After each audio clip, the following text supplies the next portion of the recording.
होता है। अब कविता सोचती है, चलो करिश्मा का तो रिश्ता टूट गया, अब रेशमा का भी रिश्ता तोड़ना है। क्या करूं? अब सविता आवाज बदलकर किसी अननोन नंबर से रेशमा के होने वाले ससुराल में फोन करती है। हेलो, मैं कौन हूँ कौन नहीं ये आपके लिए जानना ज़रूरी नहीं। बस इतना सुन लो कि रेशमा का 2 साल से किसी के साथ अफेयर चल रहा है। बस रेशमा का रिश्ता तोड़वाने के लिए सविता का इतना कहना काफी था। अब रेशमा का भी रिश्ता टूट गया। मयंक और दुर्गा देवी ने रेशमा को खूब खरी खोटी सुनाई और उससे बार बार उस लड़के के बारे में पूछने लगी। आप दोनों मुझे क्यों परेशान कर रहे हो? अरे कोई लड़का होगा मेरी लाइफ में तो मैं बताऊंगी ना, जब कोई है ही नहीं तो कहाँ से लाऊं मैं कोई लड़का?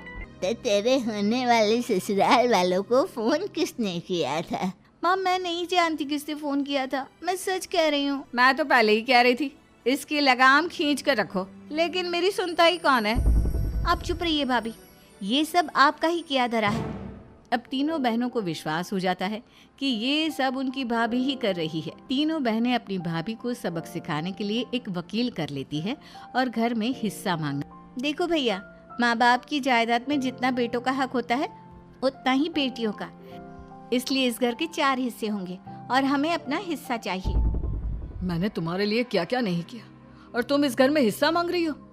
भैया, आप और माँ हम बहनों की कोई बात नहीं सुनते हो और भाभी हमारी शादी नहीं होने देगी क्योंकि उन्हें लगता है कि आप हमारी शादी में ज्यादा पैसा लगाओगे और उन्हें हम जैसी फ्री की नौकरानी कहाँ मिलेगी। तो हम भाभी के साथ तो रह नहीं सकते, हम बहनों को अपना हिस्सा चाहिए।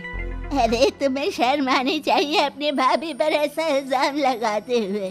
वो तुम्हारे बारे में कितना सोचती है। हाँ माँ, भाभी हमारे बारे में बहुत सोचती है, दिन रात बस यही सोचती रहती है कि किस तरह से अपनी तीनों ननदों को परेशान करूं और कभी मुझे पढ़ने भी नहीं देती। दोनों बहनों का रिश्ता भी तो इन्होंने ही तोड़वाया है और रात में हमारे कमरे में आकर हमारी चीजें भी चुराती हैं। इसी तरह सविता की तीनों ननदें अपनी बात पर अड़ी रही। अब कोर्ट में तारीख भी शुरू हो गई।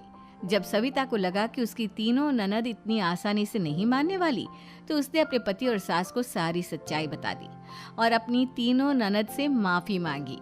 मयंक और दुर्गा को भी अपनी गलती का एहसास हो गया।